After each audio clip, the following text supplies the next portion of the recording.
बिस्मिल्लाहिर्रहमानिर्रहीम। दोस्तों, आज हम आपको फालसे की हाजमेदार और इंतहाई मज़ेदार चटनी बनाना सिखा रहे हैं।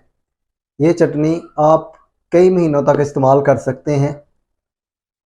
फालसा फाइबर का एक बड़ा ज़ख़ीरा रखता है।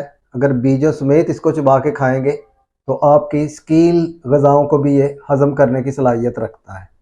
तो आए देखते हैं कि फालसे की मज़ेदार चटनी कैसे बनती है।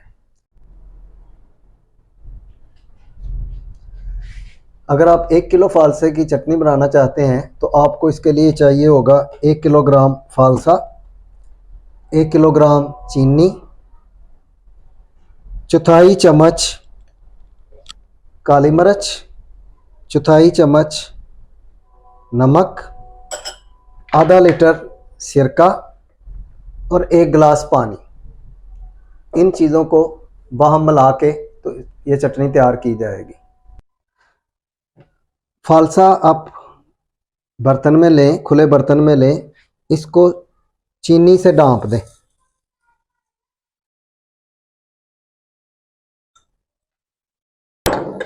अब इसमें सिरका ऊपर आपने छिड़काना है, थोड़ा थोड़ा करके छिड़काते जाएं और पानी छिड़का देना है आपने।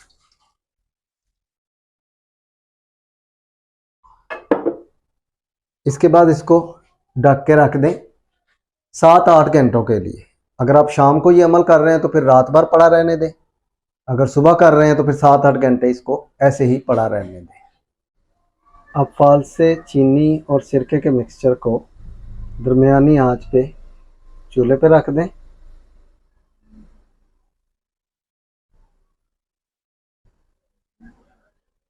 और इसे 15 मिनट तक पकने दें।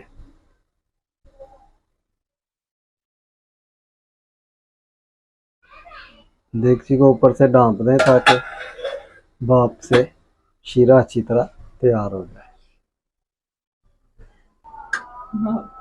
आप ढक्कन उठा के चेक करें कि तार बन रही है कि नहीं शीरे की। ये देखें, अभी तक ये तार नहीं बन रही। 15 मिनट से थोड़ा टाइम ज़्यादा ही हो गया है, तो अभी इसको मज़ीद पकने दें।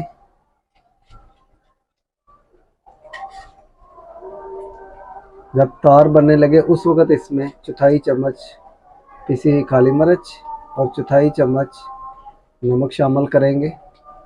अब हम दोबारा देखते हैं कि इसकी तार बनी है कि नहीं। तो ये देखें, अब इसकी तार बन गई है। अब इसमें हम चौथाई चम्मच पिसी हुई काली मिर्च और चौथाई चम्मच नमक शामिल करेंगे।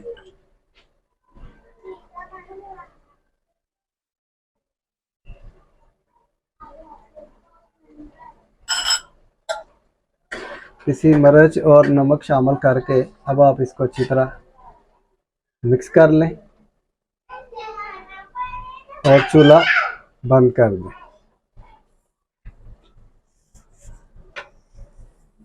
इसको थोड़ी देर के लिए ढका रहने दें